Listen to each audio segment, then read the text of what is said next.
Hello everyone, this is Dr. Gobind Garg. In this video, we will discuss the explanations of the recalled questions of pharmacology which were asked in INICET 2021 recent exam. So starting with the first question, which of the following is wrongly matched? So if you see, they have given 4 drugs. These are basically anticoagulant drugs and they have given antidote of them. So basically they are asking which antidote is not correctly matched. So starting with the first one, dabigatran, idarucizumab. This is a monoclonal antibody. We have discussed in our lectures also. MAB means monoclonal antibody against dabigatran. DA means dabigatran. So this is right. It is a monoclonal antibody against dabigatran. Dabigatran is direct thrombin inhibitor. Direct factor 2A inhibitor, dabigatran. The name says thrombin antagonist. So it is a direct thrombin inhibitor which can be given orally. Its antidote is idarucizumab. This is correctly matched. Now next drug is andixanet alpha. Andixanet alpha, if you see the name, andixanet, it says AND. It is antidote. It is antidote of xanet. Xanet means 10A neutralizers. So that means it is an antidote against 10A blockers, factor 10A blockers. And 10A blockers, we all know their name ends with hexaban. Hexaban from the name you can remember, XABAN. XA means 10A, B means blocker or antagonist. Blocker or antagonist. So any drug ending with hexaban is 10A blocker. So andixanet is antidote for 10A blockers. But special thing to remember, it has been approved for 2 drugs only. One is apixaban and second is rivaroxaban. Apart from these 2, andixanet has not been approved for other 10A neutralizers, but it is approved for apixaban and rivaroxaban. So andixanet, rivaroxaban, this is right. Similarly, andixanet, apixaban, it is right. These 2 are right. Now remaining is fondaparinux siraparantide. Now this is little controversial, but you need to understand siraparantide is also antidote for anticoagulants. It is also used for treatment of overdose of anticoagulants. It is a broad spectrum antidote. Broad spectrum means it is not only the antidote of dabigatran. It is antidote for dabigatran, that means factor 2A block. It is also antidote for all factor 10A blockers like apixaban, rivaroxaban, and it is also antidote for heparin group of drugs. So all the heparins including fondaparinux, unfractionated heparin, low molecular weight heparin, fondaparinux. So it is being developed for all of these, but till now this drug is not approved. Because it is not approved, so I will go with this answer. Otherwise all the 4 antidotes are correctly matched. So it is not approved, that's why I am marking the answer as fondaparinux and siraparantide. Okay, so that is about the first question. Moving to next question. A patient had symptoms of redness and photophobia. On examination, cells were present in anterior chamber with creatic precipitates. So you can see cells were present and creatic precipitates are present. So it is indicating about inflammation. Anterior chamber means uveitis. So anterior uveitis. Intraocular pressure was measured to be 38 mm mercury. So IOP is raised. That means the person is having glaucoma, raised intraocular pressure. So which anti-glaucoma drug should be avoided? So this is very easy question. Which anti-glaucoma drug is avoided in patients with uveitis? Or in simple language, if the person is having inflammation. So it is obvious that if the person is already having inflammation, we will not like to give a drug which cause further inflammation. And we know prostaglandins, they are mediators of inflammation. So prostaglandin analogs, if we give, they will further precipitate the inflammation. So they are contraindicated in patients with uveitis. Okay? So drugs like latanoprost, they are contraindicated in patients with uveitis. So we will not give. Remember, otherwise latanoprost is first line drug for primary open angle glaucoma, but it is avoided in patient with uveitis or inflammation.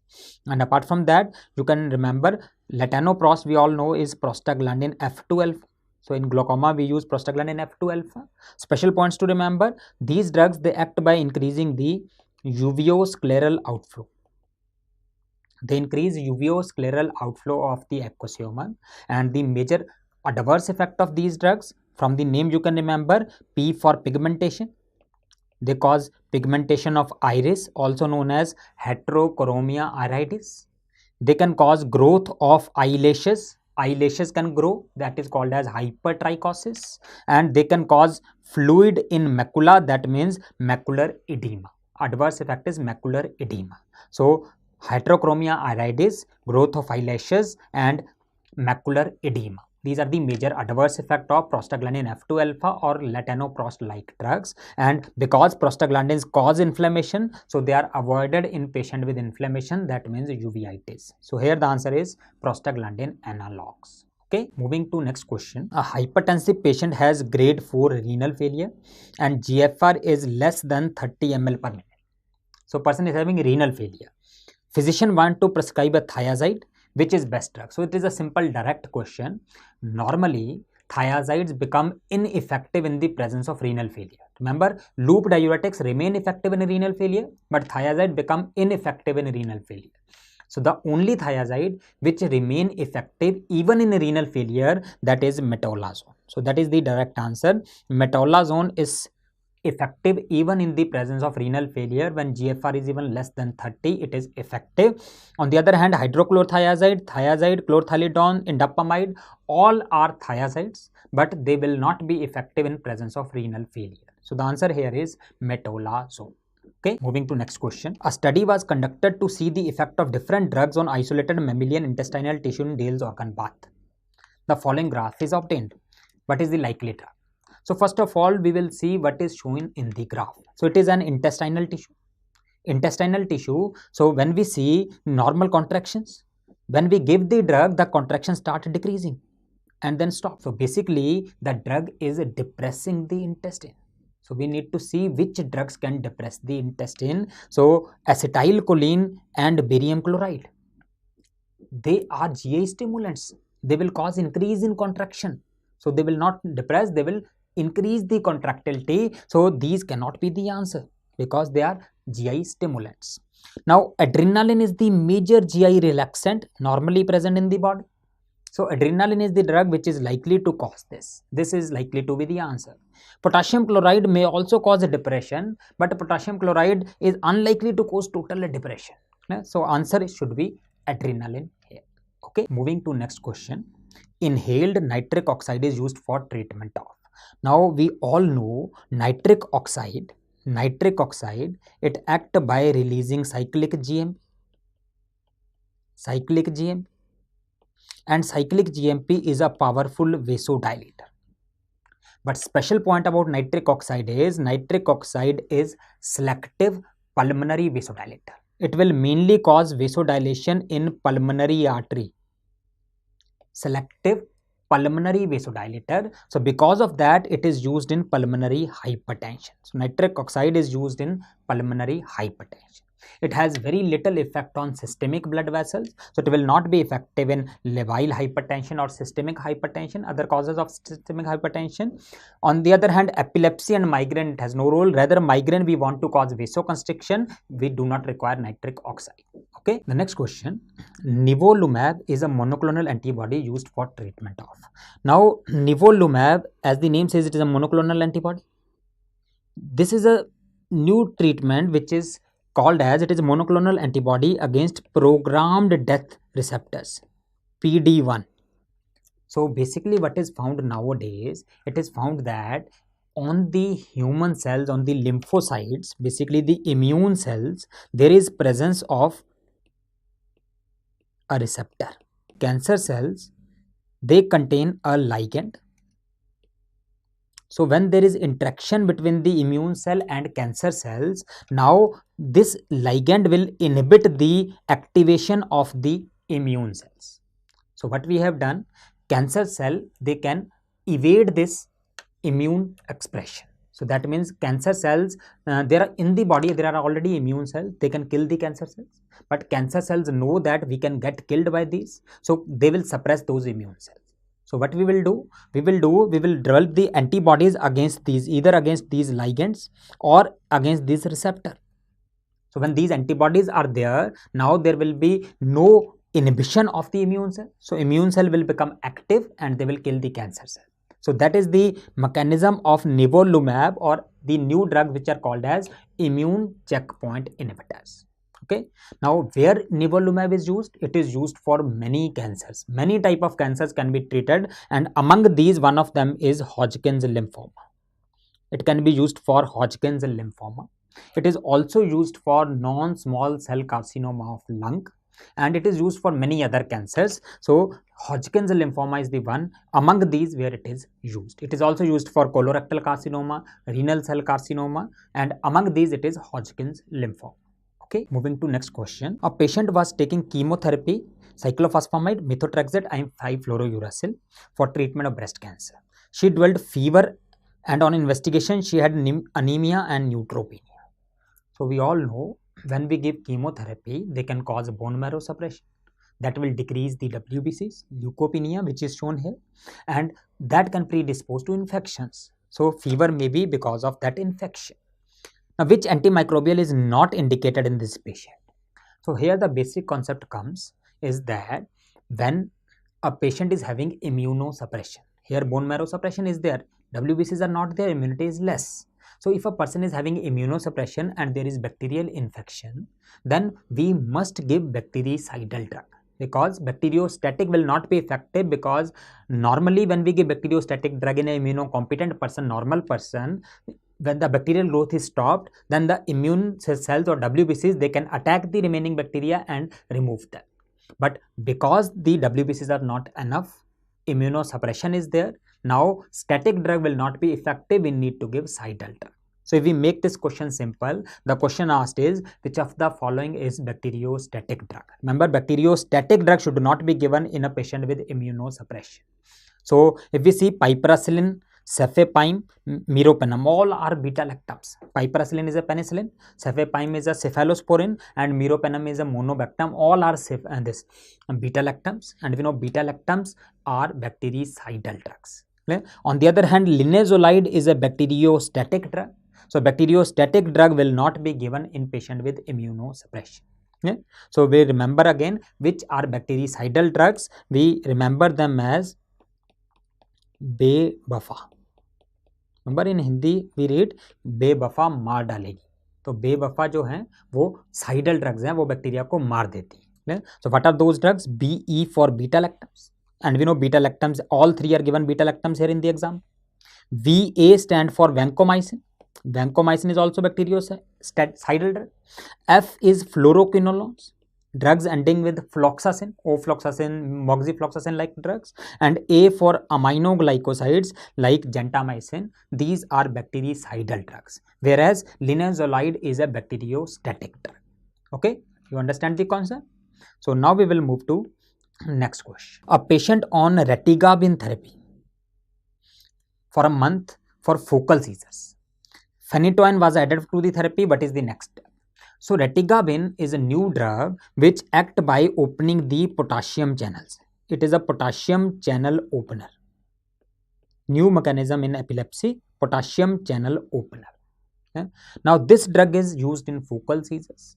If the seizures are not controlled, we can add phenytoin or carbamazepine like drugs. But we all know what is the problem with phenytoin.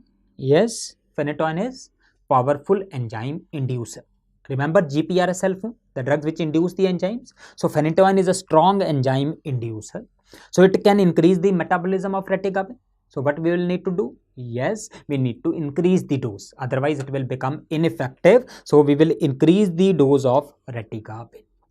And what is the major side effect of retigabin?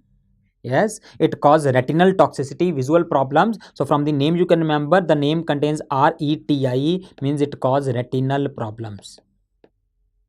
So it can result in visual problems. Okay. So moving to next question. Which of the following drugs can be used for treatment of severe, read very carefully, severe COVID-19 pneumonia in children? So two important words, one is severe, second is children. So if we see, we have only one drug documented to provide mortality benefit in COVID-19. Only one drug can provide mortality benefit, means decrease the risk of death. Only one, that is steroids. So steroids are here also. Steroids can be used in children, can be used in adults. Everywhere, only one drug which is life-saving is steroids. So steroids can be used. Now, other important drug remdesivir, which is used in adults. It does not provide mortality benefit, but it is used in adults. Remember, it is not approved by WHO, but FDA approved. FDA approved drug remdesivir, but it is approved only in adults. It is not approved in children. So remdesivir is not used in children, only for adults. Then ivermectin, number one, ivermectin is used only for mild cases. It is not approved, and most importantly, it is not used in children. So not used in severe cases, not used in children. So ivermectin cannot be the answer. So obviously all of these cannot be the answer. So the answer will be steroids. So steroids, they are used in severe COVID-19 pneumonia in children. Okay, moving to next question. We administer a drug following first order kinetics. If we administer dose is doubled. If the dose is doubled, what will happen? So if we see the question, it is concerning the two things. One, what will happen to plasma concentration? Second, what will happen to elimination half-life? So if you see in first order kinetics, what will happen? Plasma half-life, it remain constant. That means whatever may be the dose, the plasma half-life will remain same. Whereas in zero order kinetics, half-life will depend upon dose. If we give the high dose, then the half-life will be high. If we give low dose, half-life will be low. So plasma half-life depend upon dose in zero order. But in first order, half-life is constant. So half-life will not change. But on the other hand, if we see plasma concentration, it will be directly proportional to dose given. Maintenance dose, it will determine the plasma concentration. More dose is given, more plasma concentration. Less dose is given, less plasma concentration. Okay? And third important thing you need to remember, the clearance is also constant in case of first order kinetics. So clearance and half-life are constant, whereas plasma concentration will depend upon dose. So now coming to the options. If you see first order kinetics, so plasma concentration, it should depend upon the dose. Here the dose is doubled, so concentration should become double. Whereas half-life is constant. So plasma concentration and half-life remain same is wrong. Plasma concentration become double, half-life remains same. This is the answer. Plasma concentration become double, elimination half-life remains same. Okay. So that was the easy one. Moving to next question. Identify the mechanism of action of vancomycin. So we all know vancomycin. It is a cell wall synthesis inhibitor. So at which step it works? Yes, vancomycin, it inhibits the chain elongation, the peptidoglycan chain which is getting formed. So for elongation of chain, it is helping with the help of enzyme transglycosylase. So it inhibits the enzyme transglycosylase. So chain elongation will not occur. If you see the diagram, it is saying that at one point, G is converted to M. Glucosamine is converted to muramic acid. This step is inhibited by a drug called as phosphomycin. So phosphomycin is a drug which inhibits the conversion of glucosamine to muramic acid. On the other hand, the second step, alanine, L-alanine to D-alanine, that means alanine racemase, and alanine which is joined, that is alanine ligase. So alanine ligase and racemase, this is inhibited by a drug called as cycloserine. So number 2 drug is cycloserine. Number 2 is cycloserine. Then substances which are formed inside the plasma membrane, they will go outside to form cell wall. So this transport is done by a compound called as bactoprenol. Bactoprenol, which help in transport of substances outside, it is inhibited by bacitracin. It's easy to remember, BAC for bactoprenol, BAC for bacitracin. So number 3 is bacitracin. So the number 4 which is the remaining, now these small subunits have been gone outside. Now they will combine with each other with the help of enzyme transglycosylase. This is inhibited by vancomycin. So this number 4 is vancomycin. And lastly, after the formation of chains, they need cross-linking. Cross-linking with the help of which enzyme? Yes, transpeptidase. So transpeptidase help in cross-linking. Transpeptidase. And this transpeptidase is inhibited by beta-lactam. So this point is beta-lactams. So beta-lactams inhibit transpeptidase. Okay. So these are the mechanism of different drugs. Here vancomycin is asked. So answer here is number 4 mechanism. Okay. Moving to next question. For treatment of which of the following condition, a combination of antimicrobials is usually not required? Not required. So we'll discuss one by one. Malaria. we all know the drug of choice for treatment of malaria most cases is artemisinin based combination therapy. Either we use artemether plus lumefantrine, or we use artesunate plus sulfadoxine pyrimethamine. So combination of drugs is required. The name says artemisinin combination therapy. Tuberculosis, we all know we have treatment of tuberculosis according to the RNTCP guidelines. We have category 1, category 2. The treatment of both is now same in intensive and continuation phase. In intensive phase we give 4 drugs, continuation phase we give 3 drugs. So it is given in combination. Mostly it is given as for drug sensitive tuberculosis 4 months 2 months 4 drugs 2 HRD, and then 4 months 3 drugs HRE. So this is also combination therapy. Then for intra-abdominal infection, we require combination of antimicrobials. Mostly we give metronidazole-like drug along with some broad spectrum antibacterial drugs. So here also combination is required. The remaining one is gonorrhea. Gonorrhea is usually treated with a single dose of ceftriaxone. So mostly single dose of ceftriaxone is enough for treatment of gonorrhea. In some cases, we combine them with azithromycin, but mostly we are giving single drug. So combination of drug is usually not required in gonorrhea. Okay, moving to next question. Topiramate is used for treatment of. So topiramate is an anti-epileptic drug. We know topiramate is used for treatment of many type of seizures, including focal seizures. And apart from that, it is also used in generalized tonic-clonic seizures. But most importantly, it is also used in Lennox-Gastaut syndrome. These are uses of topiramate in epilepsy. But apart from epilepsy, topiramate is also used for decreasing the craving of alcohol, anti-craving drug. Then it is also used in obesity. Topiramate, it can cause weight loss. Only anti-epileptic drug causing weight loss. It is used for treatment of obesity. Then it is used for prophylaxis of migraine. Read very carefully. It is used to prevent migraine, not to treat. It is used for prophylaxis of migraine, and it is also used for bipolar disorder. And if you remember, in Hindi we remember this as topiramate के नाम में टोपी लिखा हुआ है, टोपी. तो अगर किसी ने टोपी पहन रखी है तो उसको कॉम्ब करने की जरूरत नहीं है. So comb the treatment for diseases where topiramate is used. But be very careful, migraine prophylaxis. So now coming to options. Topiramate is used for Lennox-Gastaut syndrome. That is the direct answer. ADHD, it is not used. Treatment of migraine, no, it is used to prevent migraine. And prophylaxis of heat stroke, it is not indicated. Okay, so answer is easy, Lennox-Gastaut syndrome. Okay, now moving to next question. Which is not the off-label use of risperidone? The first question is, what do you mean by off-label use? Risperidone is an antipsychotic drug. Antipsychotic drug. It is FDA approved for treatment of schizophrenia. But when we start using risperidone for schizophrenia, we find that it can treat many other conditions.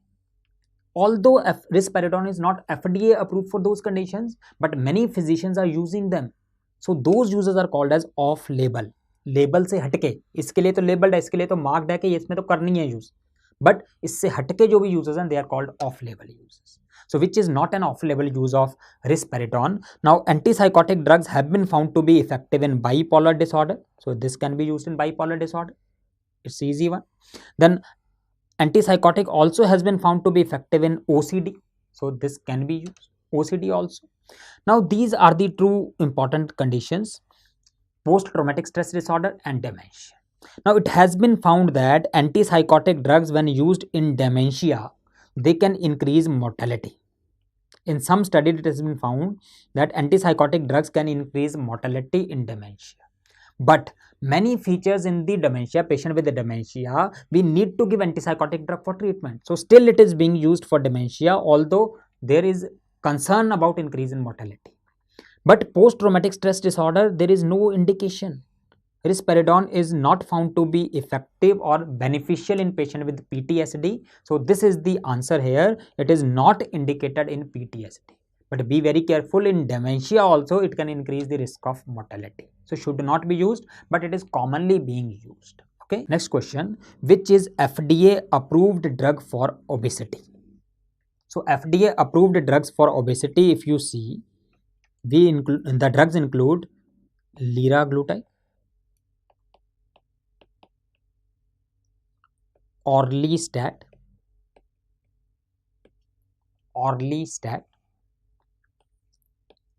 topiramate,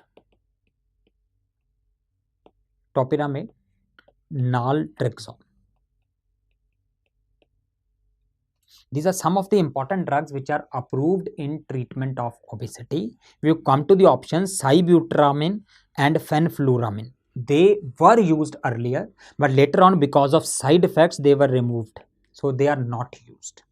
Metformin, it can cause either weight loss or weight neutral, but it is not specifically indicated for obesity. It is used mainly for diabetic patients. In diabetic patients, it may cause weight loss, but not approved for obesity. So for obesity, liraglutide is approved. Liraglutide, which is GLP-1 analog, it is used in obesity. It is FDA approved drug for obesity, but it need to be given by subcutaneous injection. From the name you can remember, the name end with the tide. Any drug ending with the tide is a peptide, and we know peptides are not effective orally, so we need to give injection. So is the case of liraglutide. Okay, moving to next question. This is a repeat question, had been asked many times earlier. A newly diagnosed tuberculosis patient was found to be HIV positive. Which statement is true about treatment of this patient? So we all know, if a patient is having HIV as well as tuberculosis, now we need to treat both of these conditions. But the treatment of HIV should be delayed, little bit delayed, because anti-tubercular drugs are very toxic. If we combine them with anti-HIV drugs, that can increase the side effects. So first we give anti-tubercular drugs. When the person start tolerating them, then we can start anti-HIV drugs. So the answer will be ATT should be started first, followed by ART 2 weeks later. So that is the strategy normally used. We will start anti-tubercular drugs first, and then after few weeks we will start the antiretroviral drugs or treatment of HIV. Okay, moving to next question. Question 17. It says a patient with stroke was started on clopidogrel. What is clopidogrel? Yes, it is an antiplatelet drug. He developed another episode of stroke 6 months later. Which is the likely cause? So first of all, in a patient with a stroke, there is thrombosis in the cerebral artery. So we are giving antiplatelet drug to prevent arterial thrombosis. Now, why we are wanting to prevent arterial thrombosis? So that another episode of stroke do not occur. But this person has developed stroke again. So the likely cause is that clopidogrel is not working. Now, why it is not working? To understand that, we need to know that clopidogrel, it is a prodrug. Prodrug means it is itself inactive. It must be converted to an active compound. Only that will cause platelet anti-aggregation, or we can say it will inhibit the platelet aggregation. That means it will produce anti-platelet effect. So then stroke will not happen. Now the activation of clopidogrel require an enzyme called as CYP2C19. 2C19. If you remember from the mnemonic, we have remembered that it contains Cl. C19 look like C1. So C1 means clopidogrel. So clopidogrel is metabolized by 2C19. Now in few people there is pharmacogenetic variations. The meaning of this is few people have normal level of CYP2C19, but some have lesser level. So if level of this enzyme is not sufficient, then clopidogrel will not become active. And if clopidogrel do not become active, it cannot stop platelet aggregation. And platelet aggregation, when do not happen, means person is at risk of stroke. So this person may be that person. Yeah? So the answer will be poor metabolism by CYP2C19. Poor metabolism. Remember, normally if an enzyme is not working properly, what happens? The drug is not metabolized, so it will become toxic. But that drug which itself is working, remember clopidogrel itself is inactive. So it first is metabolized to become active, and if that metabolism do not occur, it will never become active, and when it do not become active, it will not be effective. Okay? So read this very carefully. CYP2C19 activates clopidogrel. Okay, moving to next question. Which is true about nicotine replacement therapy? So obviously used for smoking cessation. Nicotine replacement is used for anti-smoking purpose. So basic concept is, when a person smokes the cigarette, what happens? That nicotine, it goes to brain, it releases dopamine, and that dopamine, it will provide the reward pathway. So the person will like to take it again. So drugs which are addictive drugs basically release dopamine in the brain. So what we want that person should not smoke. So what we do, we give nicotine from outside, not in the form of smoke, but in other forms, like in the form of tablet, or in the form of gums, or in the form of lozenges. So many forms of nicotine are there. So these are called as nicotine replacement therapy. So we are giving nicotine from outside, so that will release little bit dopamine. So the relapse which is happening, that craving which is happening, that will not happen that much. Okay. Now nicotine replacement therapy, it can be of many types. We can have gums of nicotine, we can have lozenges of nicotine,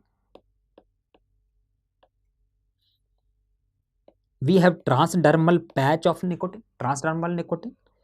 Also nicotine inhalers come, oral inhalers of nicotine come. So many preparations of nicotine are there. Okay. Now important thing is nicotine gum or lozenges, what they do. In case of nicotine gum, the person has to chew the gum, not like normal chewing gum, but it has to be kept in mouth, and after some time of chewing, that means 15-20 minutes, the person should keep the gum in the teeth. Clear? And when the sensation goes, some little bit sensation comes when the person chews the gum. So when that sensation goes, again the person starts chewing that. Clear? On the other hand, if a person do not like to chew again and again, the person can be given lozenges. This is the main difference. The second important difference is, from the lozenges, the absorption of nicotine may be better. Around 15 to 20% more absorption is occurring from lozenges, because in the gum, the drug may remain in the gum itself, whereas lozenges, they melt in the mouth. Yeah, so more absorption can occur, clinically not that much significant, but more absorption can occur. But these gums and lozenges, they should not be, what I mean to say, and these gums and lozenges, they should not be given with food or with acidic substances, because their absorption decreases significantly. So tea, coffee, acidic foods, they should not be given minimum 15 to 20 minutes after taking these gums or lozenges. Now another important thing, the main action of nicotine replacement therapy through gums, lozenges, transdermal patch, so inhalers, all basically they are replacing the nicotine, but they are not as fast as that is happening with the smoke. With the smoke, quickly the nicotine reach the arterial blood. Here, or in all cases, the drug will reach the venous blood. Particularly with gums and lozenges, it is absorption through the buccal mucosa, or we can say buccal absorption. Remember, it is not GI absorption. It is not going through the intestine. It is through the buccal mucosa. Okay. Now, transdermal patch of nicotine, it is applied. Remember, all other acute reactants, or we can say acute preparations of nicotine. It is transdermally slow and sustained release. We have 24-hour patch and 18 hours patch. The person will apply the patch on the skin, keep it for 24 hours. Or person can apply the patch for 18-hour patch and then remove at night. Clear? So it will produce slow sustained release. But transdermal patch cannot produce the high as it produced by the smoke. So it is usually combined with other combinations of nicotine replacement therapy. Then inhalers, nicotine inhaler. Remember, when the person inhale, so we are giving the normal ritual of hand to mouth, person just like smoke. But difference is that in inhaler, the drug directly go to lungs and absorb through the pulmonary vasculature. But here, nicotine inhaler, most of the drug is released in the buccal mucosa, oropharynx. So drug is absorbed through the buccal mucosa only. So inhaler also depend upon buccal absorption of the nicotine. So these are some of the important points regarding the nicotine replacement therapy. Then apart from nicotine, two more drugs can be used in smoking cessation. One of them is bupropion, and second is varenicline. Remember, these are not nicotine replacement. They do not contain nicotine. Bupropion, it inhibits the reuptake of dopamine. So it is antidepressant drug, but it also inhibits the reuptake of dopamine. So it is used in smoking cessation. Yes? From the name you can remember PO, sutta PO wale, right? So it is used in smoking. On the other hand, varenicline is nicotine receptor agonist. It is alpha 4 beta 3 receptor agonist. It stimulates the nicotinic receptors, and it is also used in smoking cessation. Okay, so if we come to the options now, which of the following is true? They are asking which is true. So if we see one by one, varenicline is a form of NRT. यहीं पे गलत हो गया. Varenicline is not a nicotine replacement therapy. It is a different. That comes with black box warning of cardiovascular adverse effect is also wrong. Varenicline earlier came with a black box warning of neurological, or we can say neuropsychiatric side effects. But later on it was found that these side effects are not that significant. Even that black box warning was removed. Later on it was found to cause cardiovascular adverse effect little bit, but that is not coming as a black box warning. Okay. There should be a gap of minimum 15 minutes with nicotine and coffee or acidic food. That is right. We discussed that thing. NRT is given by GI route is wrong. Gastrointestinal, not intestinal, it's through buccal mucosa. Nicotine gum is better because it attains 10 to 15% higher concentration is wrong. Gum has lower concentration because some drug remain in the gum, whereas lozenges has better absorption. Okay, so the answer is B here. There should be 15-minute gap between the nicotine preparation and tea or coffee. Okay, moving to next question. A patient was given ipratropium and he developed bronchoconstriction, paradoxical bronchoconstriction. The question is, what is ipratropium? We all know ipratropium is M3 muscarinic receptor blocker, non-selective muscarinic blocker. In the bronchus we have M3 receptors. M3 cause bronchoconstriction. So when we block M3, there should be bronchodilation. So ipratropium is a bronchodilator. Now if it is causing bronchoconstriction, so obviously it is paradoxical. So the question is, why ipratropium can cause bronchoconstriction? So the answer is, usually ipratropium do not cause bronchoconstriction, but some impurities may be there, maybe in the preparation of ipratropium, the inhaler which we are using, or in the nebulizer there may be some impurities. They may stimulate the bronchus leading to bronchoconstriction. Okay? So what are those impurities? That may be benzalkonium chloride, that may be EDTA. These are the materials which are present in the inhaler. So that may result in bronchoconstriction. Then if we use hypertonic saline in the nebulizer, it may also cause bronchoconstriction. Hypertonic saline should be avoided. That can cause bronchoconstriction. Okay? Then presynaptic stimulation of M2 receptor is wrong. It should be presynaptic inhibition of M2 receptors. Ipratropium can inhibit presynaptic receptors. When presynaptic receptors are inhibited, more acetylcholine is released. That can cause bronchoconstriction. So presynaptic stimulation is the wrong thing. It is presynaptic blocker which can cause bronchoconstriction.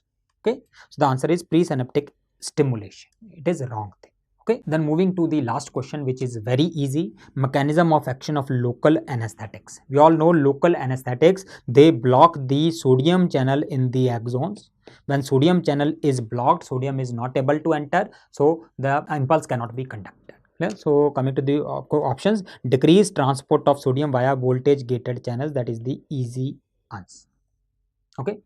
So these are the important questions which were asked in the INI exam. So that's all. All the best. Thank you.